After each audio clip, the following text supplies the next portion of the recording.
Oke bosku, langsung aja. Di sini seperti yang sudah kita lihat ada 6 pieces batu bacan atau bahan bacan.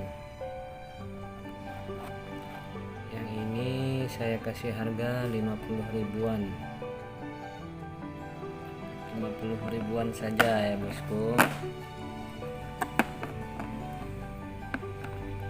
Jadi kenapa batu bacan yang sudah kristal ataupun yang sudah seratnya bersih itu mahal? Karena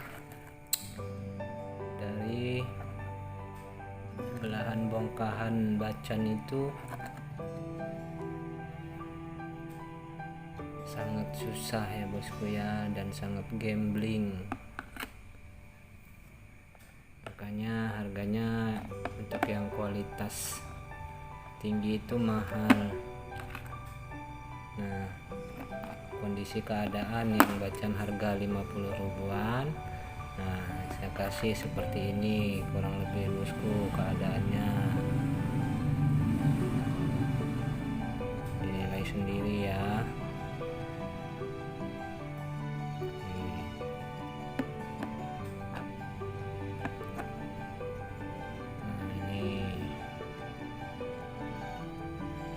Ribuan ini saya kasih.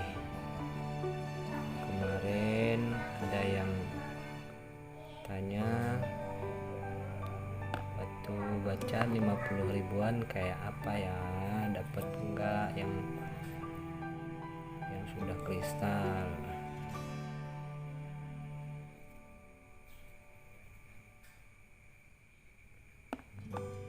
Yang pastinya ya enggak dapat ya bosku.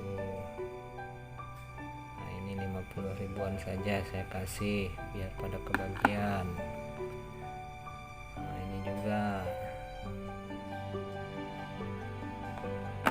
kalau yang bagus ya pastinya yang nggak dapet ya bosku, harga 50 ribu. Untuk ikatan cincinnya aja nggak dapet. Kalau mau borongan ini per pieces-nya 50 ribu, ada 6 pieces. Kalau mau diborong semua saya kasih 200 ribu aja bosku, murah meriah, siapa cepat dia dapat. Oke, sedikit aja ya bosku ya. Terima kasih. Wassalamualaikum warahmatullahi wabarakatuh.